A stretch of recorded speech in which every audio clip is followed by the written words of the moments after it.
สบายดีท่านผู้ชมที่เคารพนำท่านผู้ชมมาติดตามข่าวกีฬา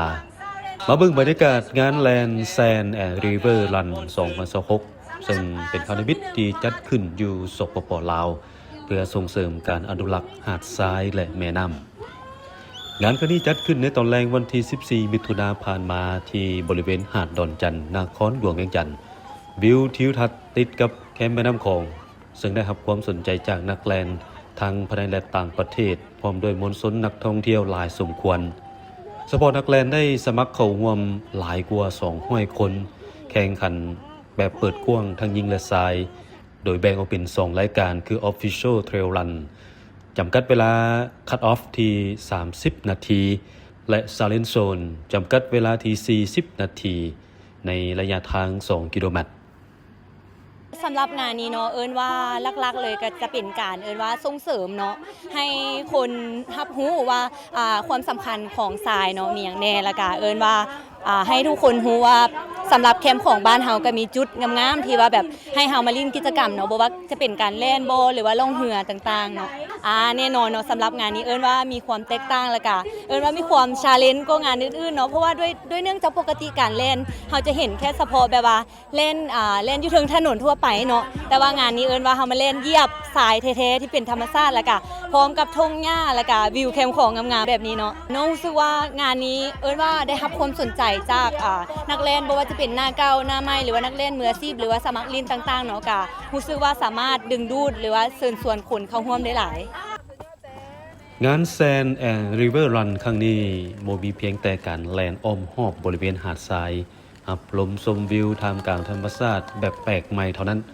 ยังมีกิจกรรมแบกกระสอบทรายเกมตักน้ำใส่ถังเกมย่าง3 ขาเหยียบปุ่มเป้าและเกมลากยางรถที่เต็มไปด้วยบรรยากาศความม่วนซื่นความฮักแพงสามัคคีและสัมผัสกับประสบการณ์ใหม่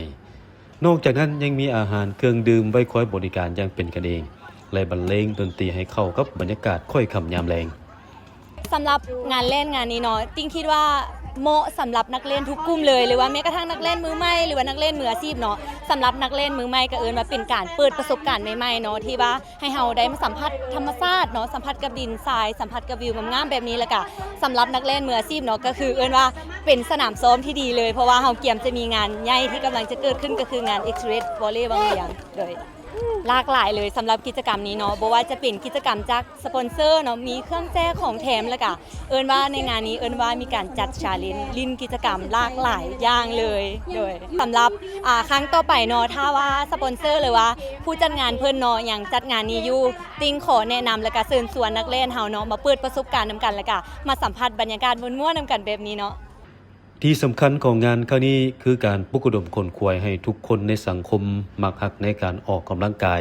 และเห็นได้ถึงความสำคัญในการอนุรักษ์รักษาสิ่งแวดล้อมก็คือหาดทรายและแม่น้ำซึ่งเป็นต้องโซ่ของระบบนิเวศที่รักษาความสมดุลของธรรมชาติได้สูดอากาศบริสุทธิ์ให้เต็มปอด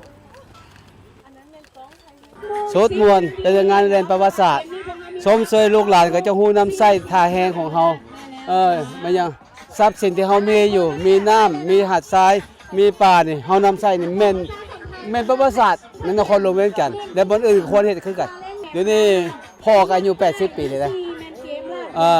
ออกกำลังกายคือมันยาดีวิเศษเพื่อกำลังกายของเฮาเด้อและการอยู่การกินคือกันแล้วออกกำลังกายบรรยากาศก็คือม่วนเมื่อยแล้วก็เห็นหลากหลายคนเล่นสำหรับน้องแมนอันนี้แมน new experience เลยม่วนเมื่อยแล้วก็ยินดีได้รู้จักหลายคน1แมนได้มิตรภาพ2แมนได้หมู่เพื่อนหลายคน3แมนได้พละกำลังของตนเองยากเพราะว่ามันจะค่อนข้างเป็นเนินแล้วก็เป็นขี้ตุ่มมันจะบ่ได้คือแล่นทางเรียบแต่มันก็ม่วนไปอีกแบบอยากฝากถึงผู้จัดงานขอให้มีอีกครั้งต่อไปโดยสำหรับบรรดาสำหรับผู้ชมที่เราเบิ่งอยู่ตอนนี้ถ้าว่ามีโอกาสในการมาร่วมงานแลนเนาะก็อยากให้ทุกคนลงทะเบียนมาแลนเพราะว่ามันม่วนแล้วก็เฮ็ดให้ร่างกายแข็งแรงเฮาก็ได้ environment ที่ดีกับทุกคนคือกันสำหรับผู้เข้าร่วมงานครั้งนี้หากแลนสำเร็จตามกำหนดเวลาแมนจะได้รับของที่นึกจากผู้ร่วมในการสนับสนุนส่วนผู้ที่ติดอันดับ1 ใน 3ก็จะได้รับรางวัลเป็นเงินสดจำนวนหนึ่งเพื่อสมเสยผลงาน